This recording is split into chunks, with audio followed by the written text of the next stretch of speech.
Never stop, I'll get it if I want it. Gotta make to myself a promise. I won't quit, keep going till I got it. I won't give up till I'm on top. Yeah. Welcome back to Meta Motivation Monday with the master of the metaverse. I am your host, yours truly, good old gray beard. First time viewers, don't miss out. Hit those like, comments, and please share with your friends, family, and neighbors. Please help me pay it forward.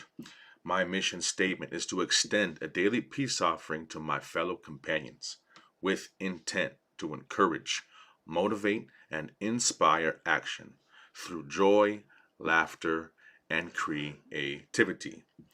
I promise you to keep it real, rugged, and 100. Just to start off with some transparency, I want to apologize to everybody I for missing last week due to a lost loved one.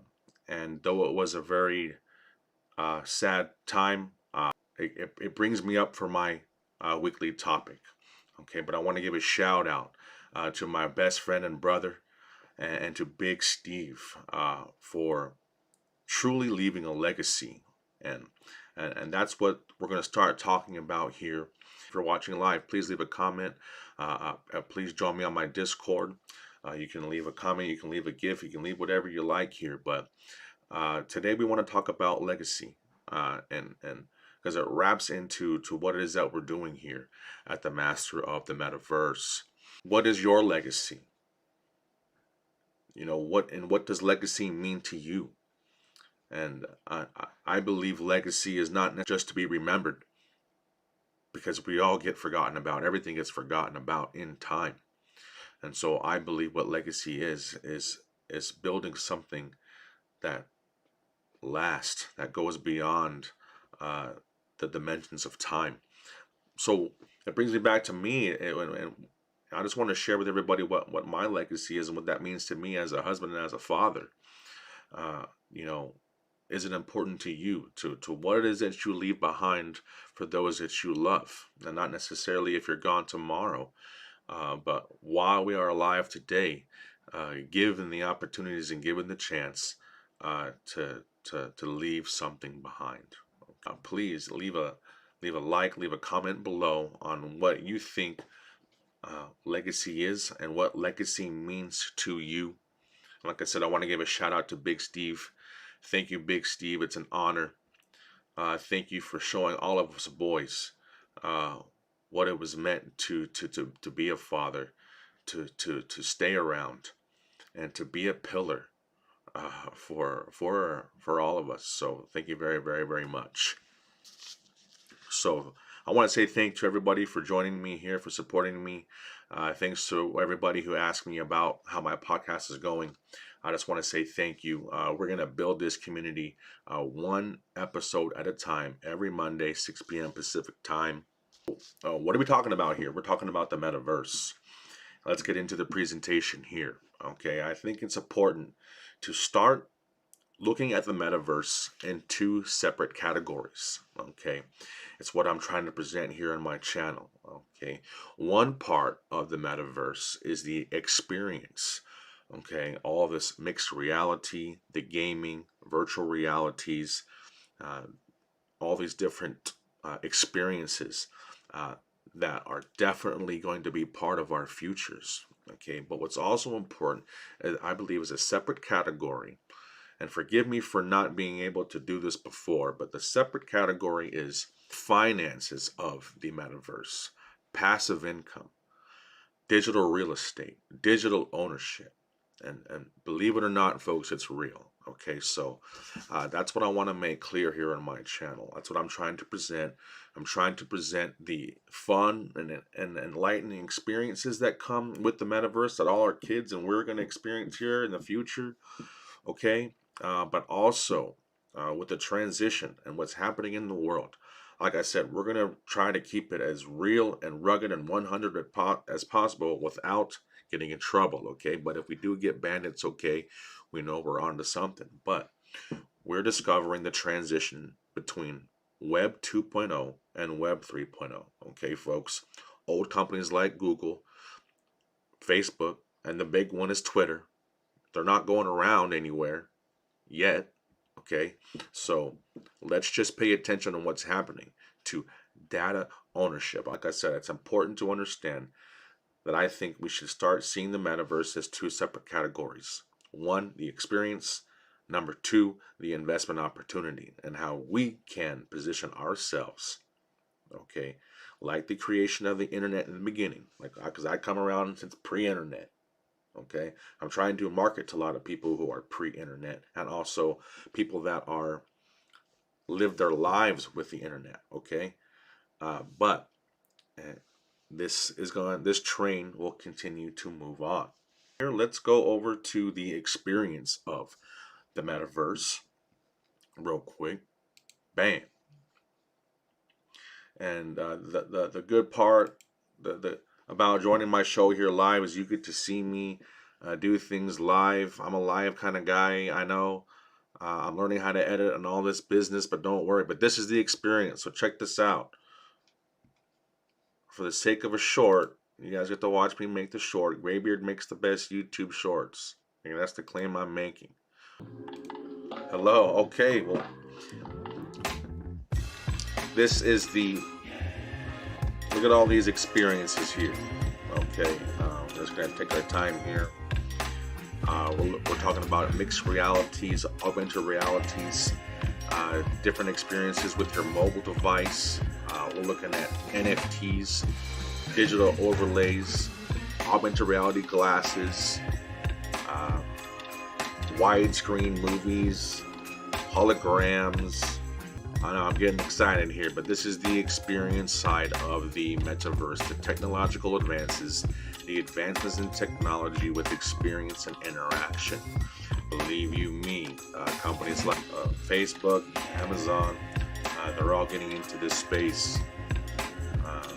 Avatars. Okay, so enough said. You guys get it. You guys are smart. So this is obviously the experiences. Pretty crazy stuff. But let's go into the nitty gritty here. Let's go to the other side. Animoca Brands. Our mission: to deliver digital property rights to the world's gamers and internet users, thereby creating a new asset class, play to earn economies, and a more equitable digital framework contributing to building of the open metaverse. Now, I'm like, so it's happening, folks, and it's real, and there's big teams out there. I'm going to shut up, and we're just going to go ahead and watch a video from the HSBC Wow Talks. Let's see what they have to say. I'm going to shut up. Excellent. Everybody loves that. Wisdom of Wealth, Wow Talk. Now, last year in June, Mark Zuckerberg actually rebranded his entire company and called it Meta. Now, metaverse, of course, is a buzzword, but what does it mean to us in our physical world? What impact does it bring to traditional wealth and wealth ownership? Today, we're very honored to have Mr. Yatsu, co-founder and executive chairman and managing director of Animoca Brands here with us today. He is, of course, one of the key participants in the entire sector because he drives digital property rights through NFT and gaming and to help build the open metaverse. And with us, on HSBC side, of course, we have Ms. Maggie Ng. Again here with us, Ms. Maggie Ng is the head of wealth and personal banking of HSBC Hong Kong. So how did you become metaverse guru? I think the journey is probably similar for a lot of people, which is that you don't know what you will end up being in some ways. If you go towards a path in which you feel that you have purpose and you think it's important, sometimes you don't know where life will take you, and it's almost impossible to know. And the way I got into technology was actually an indirect way through music. I wasn't a very gifted musician in comparison to many of my fellow students who were clearly better, and music is one of those things where you can tell who's really good or not. The fact that I actually was studying music, none of that mattered in this virtual online world where people from all over the world were communicating with me, appreciating what I was offering, which eventually led to a job at Atari. So the way that we describe, and there's some distinctions between a closed and an open metaverse, but at the end of the day, regardless of what it is, it comes down to ownership of data and control of data. So in the physical world, valuable resources are defined by energy or oil, maybe real estate or these things. In the virtual world, the resource is data. Data powers the metaverse. It has powered the early days of the internet, which you could call a kind of pre-metaverse, but ultimately all of our digital experiences come from that form, which is data. Now, our definition is that the metaverse isn't VR or AR or all these tools. You can use them to experience the metaverse. They are interfaces. But the actual most important thing about this is basically true digital property rights. So if I don't have ownership in this space, if I don't have control of my sort of data, that means I don't have a digital identity. If I don't have ownership in the real world, then who am I? I don't have an identity. It doesn't matter that I have a nice experience, but from our perspective, that's why in the real world though, you would have ownership. It's your house, it's your family, it's your identity, it's your property, it's your ownership. These things don't just define your roles in life in terms of what you have potential value for, it also speaks to who you are. Where I live and what I wear, what I do are part of my identity. Our version, our feeling of the internet today is that most of us are like that too. We're existing in the digital world, but we don't actually own any of it. We don't control it. Who controls the time and data that we give to the Facebooks of the world? So the thing we think of is that when you're using Facebook, many people think I'm using it as a service to benefit from it socially. We think that we're all working for Facebook for free. Because Facebook derives billions and billions of dollars of value, as we all know, from the data that we give them. Now, if we all stop using Facebook or Instagram, what is the value of Facebook? It's nothing. So why are we not getting value, fair value for it? So what they've done is, through, I would say, this amazing, call it trick, shall we say, made us believe that using Facebook for free is a benefit to us, when in fact they are the main beneficiary of it all. And it started this way because in the early days, the internet and technology was an add-on to life. It was, maybe we spend a few hours a day in this, and therefore it's no big deal. But think about your life today. What's the first thing you do in the morning? Check our phones. Yes, check your phones, go online. What's probably what you do most of the day? And what's probably the last thing you do during the day? And how do you communicate with most of your friends? It's entirely digital. So I would argue that our digital dependency is actually become the majority of our life. But that Instagram handle that you have 1 million followers on, it's not yours. Right? That virtual item that you paid for, that is in your game, it's not yours. None of it is yours. And so when we say the open metaverse, which is the difference between the closed metaverse, which is something like what Facebook is looking to build, we think essentially the open metaverse is all about true digital property rights. And the experiences around AR and VR is basically how you can experience the metaverse, but it's not the metaverse. My experience with DeFi, blockchain actually, is in my last venture when we developed a blockchain-enabled supply chain finance. And the whole discovery and development of that actually made me realize the power of traceabilities. When you have traceabilities, you create accountabilities, and therefore you also have trust. So that's the first level of tokenizations and blockchain capability. Now, things have evolved in the last 10 years. The high ground of the whole technology behind is to respect your ownership right, your digital right, and get back to the creator of what they deserve. And it's all coming to, if I can say anything about my previous adventures with this, it is also traceability as well. Because you can trace, that's why you can give back. Well, so first, non-fungible tokens by definition simply mean that they are tokens that have a scarce attribute. It doesn't mean specifically anything else other than that. But the representation of the scarce attributes of NFTs means that they can mimic all the effects that we have in the real world. So for instance, when you buy a wedding ring, the wedding ring in itself is fairly fungible when you buy it from, say, a jewelry store. But the moment you own that wedding ring, it is uniquely yours. And it is also unique to the person you give it to. And that story of that wedding ring becomes a part of your identity. It is entirely non-fungible in nature, even though the qualities of it, the material, the gold or the silver it's made of is probably exactly the same as every other wedding ring in the world. So one way to think of the sort of digital identity that happens with non-fungible tokens isn't that is that the only use case. It's the fact that it enables the kind of experiences that are human to us. making the metaverse closer to our actual human experiences. So it's not just the utilitarian function of, well, can I trade it? Can I function this way? It's actually about the human aspect, the emotional aspect. Just like when we buy real estate, when we buy a house, we don't just buy the house because we think it's valuable. That could be one factor. But we buy a house because we like the neighborhood, because maybe my family is close by, or maybe my kids go to school there, or it says something about me or about my status, right?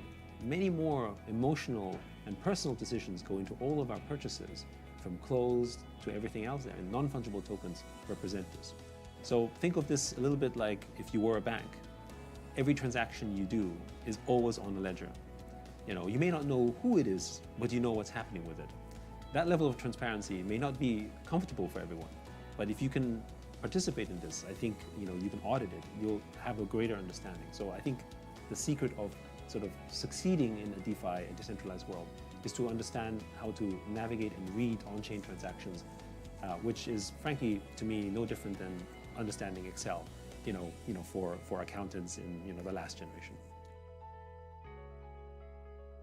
First of all, there are a number of generations that HSBC has clients of. For the last generations, I think they look at the new economies as a hedging. Yeah. So very much to what Yasil was saying, risk off, diversify, so that I don't want to miss out. Yeah. The newer generations appreciate the value of metaverse to the extent of the purpose. The purpose is to protect digital ownership. And that's what they are, to a certain extent, because of this purpose, they're also thinking that they want to partake in it. So that's the newer generation. That's to the wealth piece. There are also the mass retail who are participants of metaverse, right? Yeah. So, and HSBC happens to have a lot of mass retail customers as well, which is why we have sessions like this, because in a way, it is also for us to reach out to our customers, educate, engage, awareness. But there's an opportunity for the banks, because at the end, this capital formation as a service provider for that is actually where you could play an important role. Yeah. Because what's the difference between providing financial services to physical versus virtual property? But what's the role that you see financial institutions play? Well, at the end of the day, we still live in physical worlds. As much as we exist virtually, we still eat and sleep and drink and pay taxes, in the physical world. You are the bridge to that, right? And the other thing is the financial services component is very important. You provide a level of trust to an institution. We don't think, for instance, that regulation is not going to exist in the metaverse. Regulation will still be there. These things are important, and you have an advantage with that. And again, I would say the services that other companies are trying to provide, as HSBC, you can provide all of these anyway. Physical ownership, if you think about it more deeply, is actually entirely virtual in construct as well. Because at the end of the day, you don't own this house because you physically own the land in some kind of natural way. You have a piece of paper that is guaranteeing your ownership by a government that you hope and believe will be there forever. So you've decided to really take a risk on, yes, I believe the Hong Kong government will be here for a long time, therefore the property is real. And in fact, in Hong Kong, it's not even a freehold, it's a lease. So you're really paying forward value on a lease, hoping that after a certain number of years, it will continue. So it's actually virtual. In blockchain, it's effectively like a freehold. The ownership of that virtual land is permanent for that matter. Whether it has value or not is a different question, but at least you own those digital assets. HSBC, as you know, we launched recently a MetaVerse fund, which has created quite a lot of impact and reaction from our customers, so very well received. But that's only the first of many things that we have looked into to help our customers look for opportunities, emerging opportunities in the new economies. Our customers are all very sophisticated in the old economies, the old e-commerce space, but not necessarily in the new commerce space. So that's where HSBC, we're using our network, our connections with partners in order to provide those opportunity for our customers, either it's direct investment or indirect investment. Maybe to add on that, I think from, for your customers, obviously as a bank, you probably have certain restrictions as to what you can and cannot invest because the open metaverse does run mostly on chain. So it's probably difficult for you to, sort of look at tokens, for instance, or virtual real estate at the moment. But I think as time goes on, that's a capability that you probably can develop over time. And I would probably sort of recommend that when you are ready for this, when regulation and everything is at this point, you should probably look towards some of your younger members at HSBC, because that is actually their world. They're the ones who are most excited about this. They understand it. Yeah. And investing in the open metaverse is very similar to sort of understanding the culture of that. So sometimes I give the similar parallel to like China. Someone from outside of China would like to invest in China, especially when China was growing as rapidly as it was, but they don't understand it. So investing from the outside is really hard. Right. So you want someone who lives there and understands the culture to participate. And in the metaverse, that you probably need to find the same kind of people, which I'm sure you have probably in your organization. Well, I would like to once again thank Yatsu for taking time from his very, very busy schedule to spend time with our staff, our clients, share about his vision of Web 3.0, and also a little bit about Animoca brand. Oh my gosh. Mind blown. Okay, so I don't know. Hopefully you had a chance to watch that, or if you watched this later, you had a chance to watch that video. I hope you understood as much as I kind of tried to pick up. I hope you understood what they were talking about with, and it hit exactly on point what I just mentioned. We have to separate the metaverse in two categories, and one is the experience, and the other is digital property. And Facebook, Meta platforms, they're going to do a great job in making a centralized, closed experience. That's what they're going to offer with interaction, and they're going to spend a lot of money in doing it, and they're going to do just fine. But on the other side are companies like Animoca Brands. Well, this gentleman right here is like my new hero. I gotta go back and rewatch that again, and go make some shorts with that, okay? Because that was incredible. The way that they presented that, the way that they um, understood what's happening with old generations and new folks. The metaverse is brand new. It's brand spanking new, and but we're finding now that large investment firms like HSBC are going to be working with companies like Animoca Brands to make this idea possible. That's why I chose the metaverse as my niche. Because look, they covered it all in that video, and how long that was, I don't even know, but it covers culture, it covers interaction, it covers ownership, it covers wealth, it covers banking, it covers transactions, it covers everything, folks. This is our future. Meta is the Greek word for beyond. Okay, so the word metaverse is the world beyond.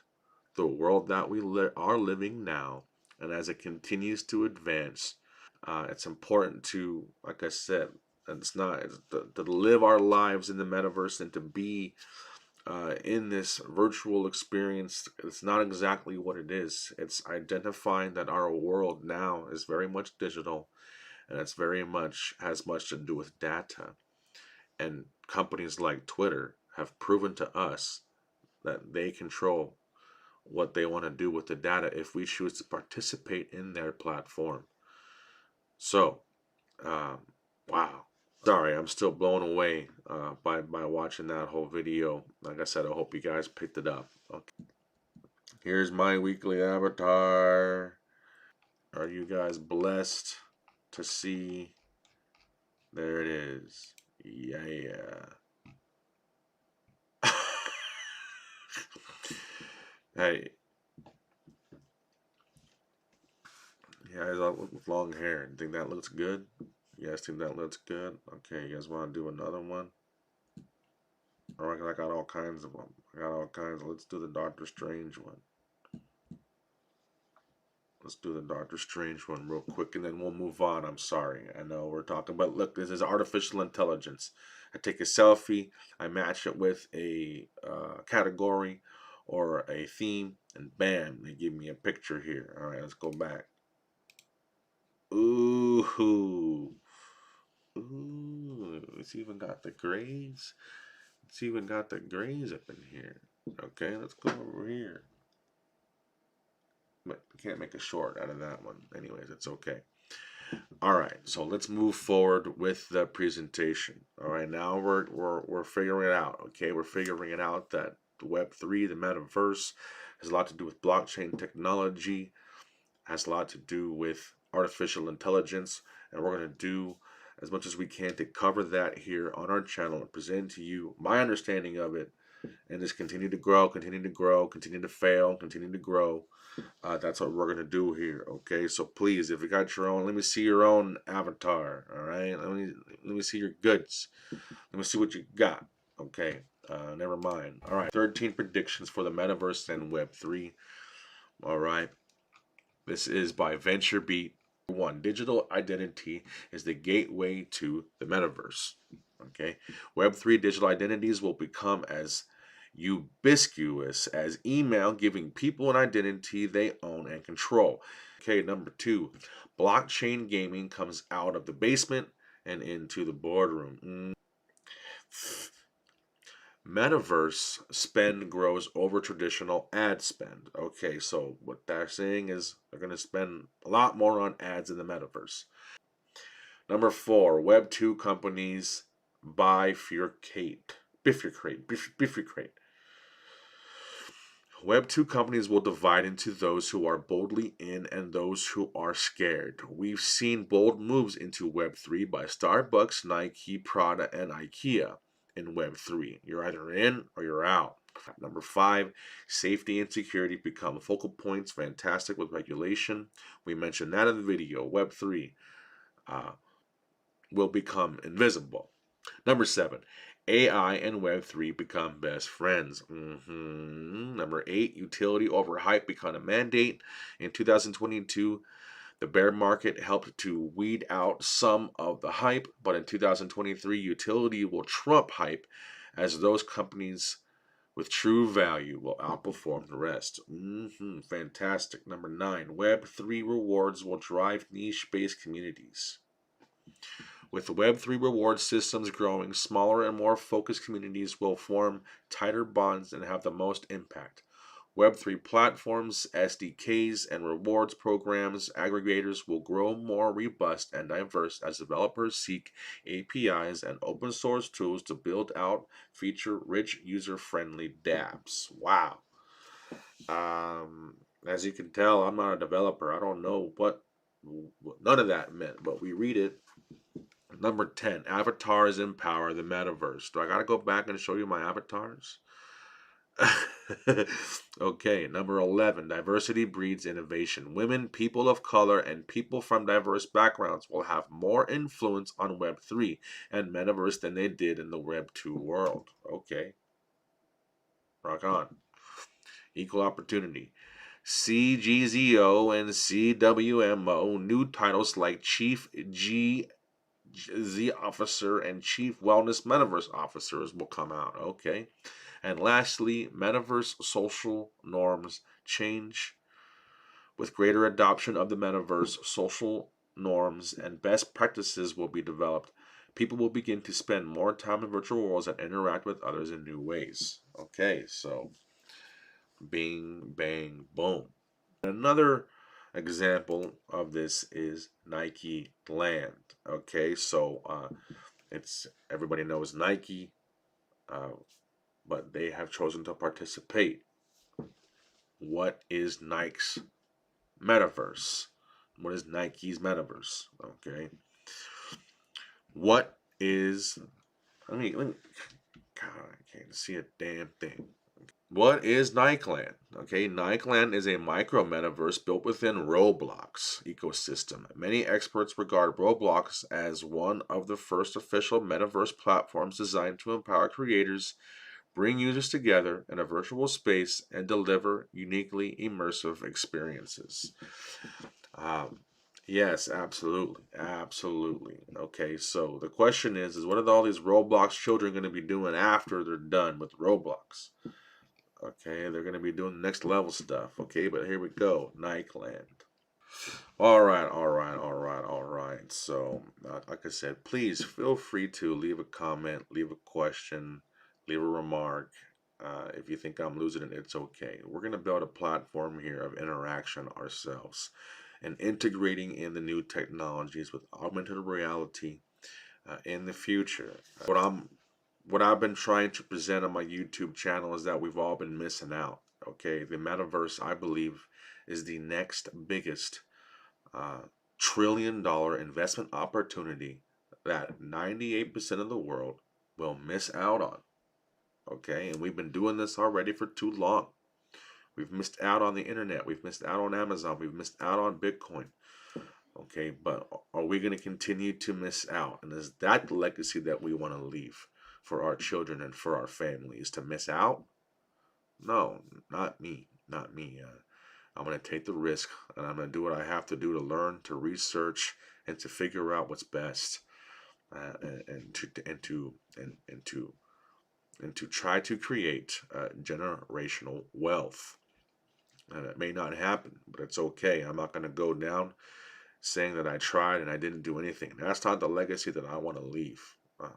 I do have a 7-year-old son who's watching my every move, and that's what I want to show him. And I want to show him that Daddy went down fighting for us. I want to show him that Daddy did more. I want to show him that Daddy was trying to create something to change our family's future. And maybe that's a legacy that I can leave. And maybe that's a legacy that will be remembered. But like I say, we'll see what I can build that will last. Okay. Right now, I got me a microphone and a live button, and that is dangerous. Okay, that is dangerous. Um, I promise to keep it real, rugged, and 100 here at the Master of the Metaverse. I want to do the best I can to talk about these topics and be transparent, like what's happening with our data ownership with companies like Facebook and Twitter. Uh, these companies have no value if we don't use them, correct? And like they give us the promise that using their platforms benefits us. No, it doesn't. All it does is benefit them. And so the question is where are you going to spend your time? Where are you going to put your energy? Is it going to benefit? Is it truly going to benefit you and your wealth in the future? Okay, so until next time, folks, please leave a like, leave a comment, and leave a share. We're going to be here live every week, every Monday, 6 p.m. Pacific time, going over everything about the metaverse. Okay, so until next time, please, peace be the journey, and one love.